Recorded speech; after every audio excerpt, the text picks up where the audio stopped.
नमस्कार मित्रांनो, मी गणेश वानकर इग्नाइट अकॅडमीच्या या व्हिडिओमध्ये मी तुम्हा सर्वांचे स्वागत करतो। महाराष्ट्र जीवन प्राधिकरण याचे फॉर्म भरणं सुरू झालेले आहे।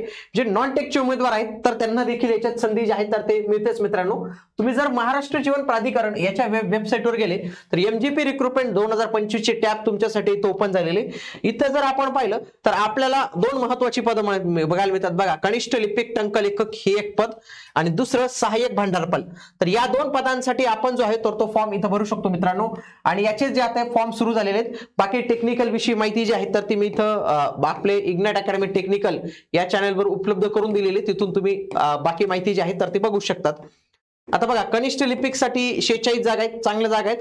पदवी पाहिजे आणि तुम्हाला काय पाहिजे त्याच्यासोबत टायपिंगचं सर्टिफिकेट पाहिजे, कुठलंही एक पाहिजे। इथं पण टायपिंगचं सर्टिफिकेट कुठलंही एक पाहिजे। याला पण 13 जागा ज्या आहेत तर ते आपल्याला इथं बघायला मिळतात। ठीक आहे, चला तर आपण हा फॉर्म कशा पद्धतीने भरावा बघा। तुम्ही या वेबसाईटवर जे आहे तर ते सर्वप्रथम तुम्हाला यायचंय। याची लिंक तुम्हाला डिस्क्रिप्शन मध्ये त्यासोबत कमेंट मध्ये उपलब्ध करून देऊ। कमेंट मध्ये फक्त लिंक हे टाइप करायचंय किंवा डायरेक्ट एमजीपीचे वेबसाईटवर गेले तिथून पण तुम्ही ते करू शकता। चला आता याची तयारी करून घेण्यासाठीची सर्व सेवा समावेशक बॅच टीसीएस आयबीपीएस पॅटर्न नुसारची लाईव्ह स्वरूपाची बॅच आपण 5 नोव्हेंबर पासून सुरू केलेली। त्यासोबतच आपली एक रेकॉर्डेड बॅच पण आहे, आता लेटेस्ट रेकॉर्ड केलेली, तर ती पण तुमच्यासाठी अवेलेबल आहे। ती पण तुम्ही जॉईन करू शकतात। आणि जॉईन करण्यासाठी इग्नाइट अकॅडमीचं ऍप्लिकेशन डाउनलोड करा। आणि या बॅच जी तुम्हाला दिसते ही प्राइस, या प्राइसवर तुम्हाला 10% ऑफ मिळेल जर तुम्ही GM10 हा कोड यूज करत असाल तर। या वेबसाईटवर आपण गेलो, सगळ्यात आधी बघा हे जाणून घ्या की फॉर्म 20 तारीख पासून सुरू झालेले 19 डिसेंबर पर्यंत आपल्याला फॉर्म भरायचे आहेत। त्याच्या आधीच तुम्ही फॉर्म भरून टाका। Click here for new registration, कारण की मला नवीन रजिस्ट्रेशन हे करावं लागतं। आणि ही परीक्षा आयबीपीएस कडून घेतली जाणार आहे। कोणाकडून? आयबीपीएस कडून। खूप सारे उमेदवार कन्फ्युज होते, टीसीएस आहे का आयबीपीएस आहे, आयबीपीएस आहे हे। Click here for new registration, मी इथे गेलो। आता फॉर्म 6 टप्प्यांमध्ये भरला जाणार आहे। एकूण basic info, photo signature, details, preview, upload, payment. सगळ्यात महत्त्वाची स्टेप मी म्हणेल 3 नंबरची। 3 नंबर मध्ये चुक्या केला तर फॉर्म तुमचा भविष्यात तुम्हाला प्रॉब्लेम येऊ शकतो, डीबीला वगैरेला।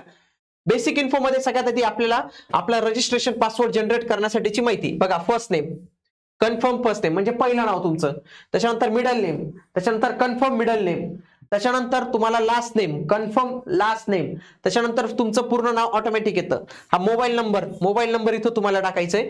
आता पुढचं जे आहे तर ती ईमेल आयडी तुम्हाला टाकायचंय। आता बघा हा जो ईमेल आयडी इथे येतो। आता हा ईमेल आयडी टाकायची एक पद्धत आहे मित्रांनो, हे तुम्ही इथं समजून घ्या।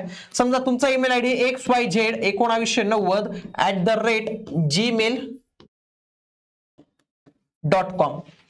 फक्त पार्ट काढून टाकायचं मित्रांनो, हा नाही टाकायचा, फक्त एवढंच टाकायचं बघा। xyz1990 इथं ऑलरेडी आहे। आणि डोमेन नेम आपण सिलेक्ट करायचं, काय डोमेन नेम समजा gmail.com असतं तर gmail.com करेल। पण हे जेव्हा मी खाली टाकेल ना, खाली मला वेगळं टाकावं लागेल। कसं बघा, xyz1990@gmail.com हे पूर्ण टाकावं लागणार आहे। वरती मी फक्त काय टाकेल, xyz1990 आणि इथं gmail.com माझं सिलेक्ट झालेलं आहे। तर हा एक टाकताना थोडं व्यवस्थित काळजी घ्या। हा कॅप्चा कोड टाका आणि इथं सेव्हचं ऑप्शन येतं बघा, सेव्ह अँड नेक्स्टचं। तर ते जर तुम्ही केलं तर तुमचा फॉर्म जो आहे तर तो सिलेक्ट सेव्ह अँड नेक्स्ट, तर असं काय होईल, तुमचा रजिस्ट्रेशन आयडी आणि पासवर्ड जो आहे तर तो तयार होऊन जाईल मित्रांनो। ठीक आहे, बाकी तुम्हाला बघा इथं लगेच तुमचा प्रोव्हिजनल रजिस्ट्रेशन नंबर आणि पासवर्ड जो आहे तो लगेच दिसणार आहे बघा। बेसिक इन्फो भरली गेली, दुसऱ्या स्टेपला जायचंय, फोटो आणि सिग्नेचर तुम्हाला इथं अपलोड करायचे। आता इथं लक्षात घ्या, फोटो आणि सिग्नेचर मध्ये सगळ्यात आधी फोटो अपलोड करायचा। हा लाईव्ह स्वरूपाचा फोटो आहे मित्रांनो, लगेच पावडर वगैरे लगेच लावून बसा, कारण की लगेच लाईव्ह स्वरूपाचा फोटो अपलोड करावा लागेल। आणि हा आधी जो तुमचा कॅप्चर केलेला फोटो असतो, म्हणजे आधी जो तुम्ही काढून ठेवलेला असतो फोटो स्टुडिओ मधून, तो फोटो असतो। लाईव्ह फोटो काढण्यासाठीची 2 पद्धती आहेत, एक आहे वेबकॅमचा आणि दुसरा आहे मोबाईलचा। लॅपटॉपला वेबकॅम वगैरे असेल तर ठीक आहे, नसेल तर मोबाईल घ्यायचा, मोबाईलला हा QR कोड स्कॅन करायचा, मोबाईल मधून फोटो घ्यायचा, तो फोटो लगेच काही क्षणात इथं येतो। आयबीपीएस ती सिस्टीम खूप छान केली। आय कन्फर्म म्हणायचं, पुन्हा आता तुम्हाला इथं साइन अपलोड करायचे तर इथं कन्फर्म म्हणायचं आणि नेक्स्ट याच्यावर क्लिक करायचं। लक्षात घ्या, फोटोसाठी लिमिट काय दिलेली आहे, 20 ते 50 KB च्या दरम्यान तुमचा फोटो पाहिजे। किती? 20 ते 50 KB, म्हणजे हे आधीच तयार ठेवा। आणि साइन साठी काय पाहिजे, 20 KB च्या अंडर पाहिजे। काय? 20 KB च्या अंडर तुम्हाला या गोष्टी लागतात। पुढचे मी तुम्हाला काय सांगितलं, तिसरी डिटेल्स थोडी अवघड आहे आणि थोडी महत्वाची. सगळ्यात आधी पदाचं नाव तुम्ही सिलेक्ट करा. मग लिपिकसाठी फॉर्म भरत असाल तर लिपिक पद सिलेक्ट करा. त्याच्यानंतर भांडारपाल सिलेक्ट करत असाल तर भांडारपाल तुम्ही इथं सिलेक्ट करा मित्रांनो. ओके. अर्जदाराची जात तुम्ही तुमची कॅटेगरी जी आहे तर ती सिलेक्ट करू शकतात. अप्लाइंग कॅटेगरी ती पण तुम्हाला सिलेक्ट करायचं ऑप्शन मिळतं. त्याच्यानंतर इथं दिव्यांगाच्या संदर्भातल्या काही माहिती इथं विचारले आहेत. जे कोणी दिव्यांग उमेदवार असतील त्यांनी इथं व्यवस्थित माहिती भरायची आहे. त्याच्यानंतर इथं पुन्हा काय विचारलं तर तुमच्याकडे जात प्रमाणपत्र आहे का, येस किंवा नो. त्याच्यानंतर जात वैधता प्रमाणपत्र आहे, कास्ट व्हॅलिडिटी आहे का, पुढे एनसीएल आहे का, ईडब्ल्यूएस आहे का, ही इन्फॉर्मेशन विचारली जाते. एक सर्व्हिसमॅन, दिव्यांग एक सर्व्हिसमॅन, किती सेवा झालेली आणि महिला आरक्षण अंतर्गत अर्ज करत आहात का. ज्या कोणी महिला असतील त्यांनी इथं येसच म्हणायचे. काही महिला म्हणतील की सर काही ते सर्टिफिकेट लागतं, काय लागतं, काहीच लागत नाही महिलांनो. काय होतं, खूप साऱ्या महिला इथं येस करत नाही, मग त्यांची निवड करताना प्रॉब्लेम येतो. तर सगळ्यांनी इथं येस करायचं आहे.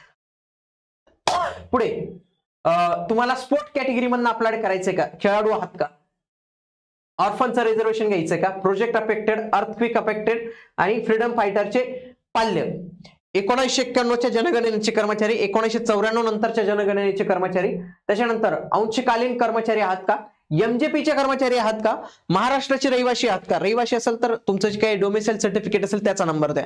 ते नसेल तर कर्नाटक मधील 865 गावांवर जे दावा ठोकलेला आहे तर त्याच्यामधले तुम्ही आहात का ते विचारलं जाईल. आत्महत्याग्रस्त शेतकऱ्यांचे पाल्य आहात का, येस नो. अपंग झालेल्या किंवा मरण पावलेल्या सैनिकांचे तुम्ही सदस्य आहात का, येस किंवा नो. धार्मिक अल्पसंख्याक, येस किंवा नो. अर्जदाराचा धर्म, उमेदवारांचे राष्ट्रीयत्व, त्याच्यानंतर कन्सेंट टू आधार, येस करायचं. आधारचा नंबर तुम्ही टाकायचा. त्याच्यानंतर परीक्षा केंद्र त्यांनी आय थिंक विभागावरच दिलेले, जास्त काही परीक्षा केंद्र पूर्ण जिल्ह्याचे जिल्हे दिलेले नाहीत. 1 2 3 सिलेक्ट केलं. डे मंथ इयर सिलेक्ट केलं. मेल फिमेल सिलेक्ट झालं. जुळे भाव आहेत का, येस किंवा नो. असल्यास काय आहे. त्याच्यानंतर मॅरिड अनमॅरिड ते सिलेक्ट करा. त्याच्यानंतर पतीचे नाव, वडिलांचे नाव किंवा इथं पतीचे नाव पण इथं वडिलांचे नाव टाकायचं, आईचं नाव टाकायचं. इथं पती किंवा पत्नी जे काही असेल तर ते तुम्ही नाव टाकू शकतात. तुमचा पत्ता शक्यतोवर आधार कार्डवर जो पत्ता असतो तो इथं टाकण्याचा प्रयत्न करा. पुन्हा आहे bank account details. Bank account detail घेताय म्हणजे भविष्यात ते 900 रुपये 1000 रुपये परत करता की काय, तर असं काही नाही होत मित्रांनो. ते IBPS वाले घेऊन ठेवतात. त्यांना असं वाटतं की जाहिरात कॅन्सल झाली तर ते पैसे परत करायला कामात येतील, पण ते काही जाहिरात खूप कमी कॅन्सल होतात अशा. इथे 900 रुपये 1000 रुपये रक्कम येते. व्हॅलिडिटीवर डिटेल्स करायची, सेव्ह अँड नेक्स्ट करायचं. चला माझं भरलं गेलं. आता क्वालिफिकेशन पाहिजे 10वी 12वी डिप्लोमा ग्रॅज्युएशन जे काही झालं असेल ते तुम्ही माहिती भरायची. पहिल्यांदा काय तुमचं स्टेट बोर्डचं नाव लिहायचं. समजा इथं Maharashtra state board MSBT Pune university शाखा, इथं सायन्स, इथं ऑदर करून इंजिनिअरिंग सिलेक्ट करायचं. कधी पास झाले, day month year, percentage, CGPA चालणार नाही, CGPA पर्सेंटेज मध्ये कन्व्हर्जन करा. Class first class, second class, pass class. त्याच्यानंतर इथं लिपिकचे सर्टिफिकेट लागतं आपल्याला. दोघांना लिपिकचे सर्टिफिकेट शिवाय फॉर्म भरता येत नाही, हे लक्षात घ्या. आता बाकी जे प्रकल्पग्रस्त, भूकंपग्रस्त, माजी सैनिक असतात त्यांना तर सर्टिफिकेट लागतच नाही. पुढे रीड राईट स्पीक, व्हॅलिडिटीवर डिटेल, सेव्ह अँड नेक्स्ट. पुन्हा हे लहान कुटुंबाचं हे पण छान काम आहे मित्रांनो. काय ते प्रिंट काढायला लावतात, आपल्यालाच हाताने भरायचं आणि पुन्हा अपलोड करायचं. त्याच्यापेक्षा हेच चांगलं आहे की इथं डिटेल भरून घ्या. तर हे एक छान अशी गोष्ट आहे ही. इथं कंप्लीट रजिस्ट्रेशन तुमची झाली. आता दोनच गोष्टी बाकी आहेत फक्त. एक काय, लेफ्ट हँड थंब इम्प्रेशन आणि हँड रिटन डिक्लेरेशन या 2 फाईली तुम्हाला अपलोड करायचे आहेत. पण हे लक्षात घ्या, या JPG आणि JPEG PDF त्यांनी इथं ठेवलेली नाही आहे बरं का. इथं PDF अलाउड नाही आहे, हे लक्षात घ्या. अपलोड करताना लक्षात ठेवा, जे लेफ्ट हँड थंब इम्प्रेशन आहे ते 20 ते 50 KB मध्ये पाहिजे आणि जे हँड रिटन डिक्लेरेशन आहे ते 50 ते 100 KB अंडर जे आहे तर ते पाहिजे आहे. पुन्हा पेमेंट करायचं, 900-1000 रुपये पेमेंट तयार ठेवायचं. इथं सगळ्या काही डिटेल्स येतात आणि भरून टाकायचं आणि अशा पद्धतीने तुमचं पेमेंट जे आहे तर ते होऊन जाणार आहे मित्रांनो. लिपिक आणि भांडारपालसाठी चांगली संधी आहे. उमेदवार, टायपिंग झालेले उमेदवार नक्की जे आहेत तर ते फॉर्म भरू शकतात. सर्वसमावेशक सरसेवा बॅच जे आगामी काळात तुमची तलाठी होणार आहे, नगर परिषदेची गट क गट ड होणार आहे आणि ही MGPची जी काही जाहिरात येणार आहे याच्यामध्ये तुम्हाला या बॅचच्या माध्यमातून नक्कीच फायदा होणार आहे. मराठी, इंग्रजी, गणित, बुद्धिमत्ता, सामान्य ज्ञान सर्व विषयांचा समावेश असणारी ही बॅच आहे. इग्नाइट अकॅडमीचं ऍप्लिकेशन डाउनलोड करा आणि ही बॅच जॉईन करा. आणि काही प्रॉब्लेम आल्यास आपले नंबर आहे 8888996161 याला कॉल करून तुम्ही अधिक माहिती विचारू शकतात. बॅच जॉईन करताना GM10 कोड यूज कराल तर तुम्हाला कुठल्याही बॅचवर फ्लॅट 10% ऑफ जे आहे तर ते मिळून जाणार आहे. आणि TCS IBPS ची तयारी करण्यासाठीच हे 4600 प्रश्नांचं आपलं पुस्तक आहे, तर त्याच्या माध्यमातून तुम्ही तुमची चांगली तयारी करू शकतात.